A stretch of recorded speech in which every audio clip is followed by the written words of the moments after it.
Bonjour à tous, aujourd'hui je vous propose pour les terminales spécialité maths la démonstration de l'inégalité de bien-aimé de Chebyshev. On est dans le chapitre, donc alors il peut y avoir plusieurs noms, mais on est chez les variables aléatoires avec les lois, enfin la loi des grands nombres, inégalité de bien-aimé de Chebyshev, de Markov, inégalité de concentration, loi faible des grands nombres. Il y a plein de petites propriétés, enfin petites, il y a plein de propriétés, et en voilà une. Pour la démontrer, on va utiliser une inégalité qu'on a démontrée précédemment, l'inégalité de Markov. Alors cette inégalité de Markov, hein, ici, elle nous dit quoi? Eh bien que quand on a une variable aléatoire grand X positive ou nulle, c'est-à-dire qui prend que des valeurs positives ou nulles, hein, et qu'on connaît son espérance, eh bien la probabilité que X soit supérieur à un nombre réel strictement positif A, elle est plus petite ou égale à l'espérance de X sur ce nombre A. Voilà, alors dit comme ça, on se demande bien à quoi ça peut servir, hein, mais vous allez voir qu'ici, on va choisir cette variable aléatoire positive avec soin, et on va arriver assez vite, d'ailleurs, à l'inégalité de bien-aimé de Chebyshev. Pour ça, je vais avoir besoin aussi d'une définition, la définition de la variance en tant que, hein, et là, hein, ici, hein, pour cette inégalité de bien-aimé Chebyshev, on considère une variable aléatoire x, on appelle donc de x son espérance, et vx sa variance.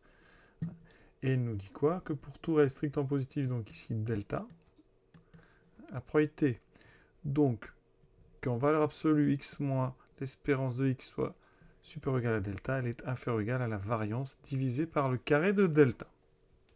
Alors, nous ici, on va utiliser l'égalité de Markov, je vous l'ai dit. Donc déjà, il faudrait, pour l'utiliser, fabriquer ou créer une variable aléatoire qui est positive et qui nous permettrait d'arriver au résultat. Alors après, si on fouille dans le cours de lycée, parce que là on est en lycée, sur les relations qu'on connaît, alors des relations avec la variance, hein, et x moins 2x, on en connaît une relation. C'est la définition même de la variance en tant qu'espérance. Mais espérance de quoi? Eh bien la variance, c'est l'espérance des carrés des écarts. Autrement dit, vous faites x, les valeurs de x moins l'espérance, vous mettez ça au carré, donc ça c'est les carrés des écarts, et vous calculez l'espérance. Ça, c'est la variance. Si on le fait, ça revient à faire la somme, donc des PI, XI moins l'espérance au carré. D'accord? C'est comme ça qu'on la calcule au départ. Et donc, eh ben, nous, on va se servir de la formule. Et vous voyez que on a du x moins 2x, c'est parfait, on avait du x. Donc, il y a un lien entre les deux. Si on compare les deux, alors, nous, dans Markov, à droite, on a une espérance sur A. Dans bien-aimé de Chebyshev, on a une variance sur delta carré. Donc, ici, alors le x ne sera pas le même avec les deux propriétés, mais l'idée, eh bien, ça va être justement eh bien, d'utiliser Markov, hein, mais pour eh bien, justement hein, ce qu'il y a ici, c'est-à-dire pour x moins 2x au carré. De façon à ce que, eh bien, quand vous ferez l'espérance donc de grand x moins e de grand x au carré, eh bien ça redonne la variance de x, d'accord? Donc voilà l'idée. On part donc de soit grand x, donc une variable aléatoire, donc avec espérance de x, variance v de x. Hein, et ensuite, on en prend une deuxième, soit grand y, qui sera x moins e de grand x au carré. Alors, ce qu'on peut dire tout d'abord, c'est que grand y est une variable donc aléatoire. Je vais peut-être tout écrire en variable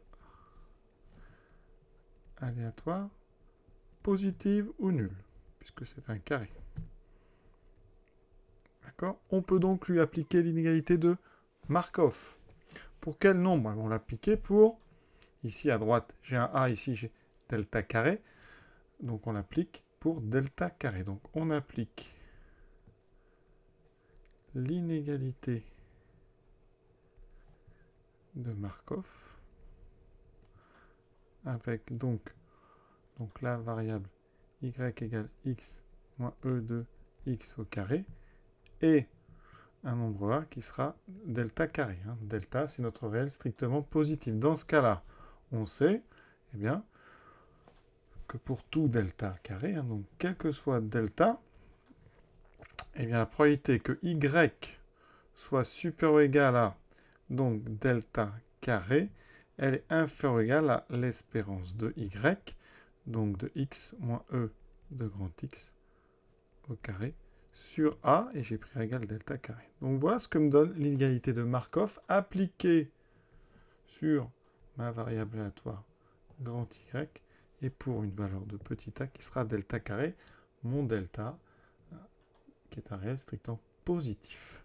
Alors on avance bien, vous allez voir, parce que maintenant, à la place de y, je mets donc x moins e de x au carré, donc supérieur ou égal à delta carré, inférieur à mon espérance, j'utilise la propriété, l'espérance de x moins e de x au carré, c'est la variance de x sur delta carré. Oui, on se rapproche à grands pas.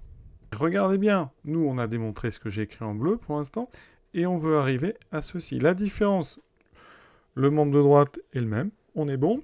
Le membre de gauche, ici on a des carrés. Et donc l'idée c'est de comparer ces deux probabilités.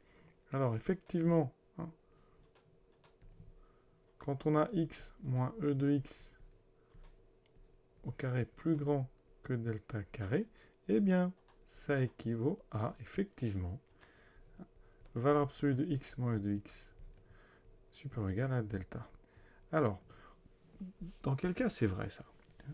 Eh bien, si on a a carré plus petit que b carré, eh bien, ça équivaut à a plus petit que b, à condition, et là c'est important, hein, ça c'est vrai, si on a a et b qui sont positifs. Si vous prenez deux nombres positifs, eh bien, ils sont rangés dans le même ordre que leur carré. Donc, on peut, comme ça, eh bien, enlever les carrés, à condition, évidemment, d'avoir de nombres positifs. Alors, x moins 2x, c'est pas forcément positif, mais si vous rajoutez comme ça à l'intérieur une valeur absolue, vous avez tout à fait le droit, puisqu'après on met au carré, eh bien, on a bien valeur absolue de x moins 2x qui est positif, delta qui est positif, donc je peux passer à ces valeurs absolues. La conclusion, c'est que donc, eh bien ça veut dire que ça équivaut donc à la probabilité que valeur absolue de x moins e de x, donc soit supérieur ou égal à delta, inférieur à variance de x sur delta au carré. C'est exactement l'inégalité de Bien-Aimé-Tchebychev qu'on vient de démontrer. Oui, alors bien sûr, on a utilisé l'inégalité de Markov qu'on avait démontrée précédemment. Voilà. Démonstration terminée. Je vous souhaite une bonne fin de journée à tous. À bientôt.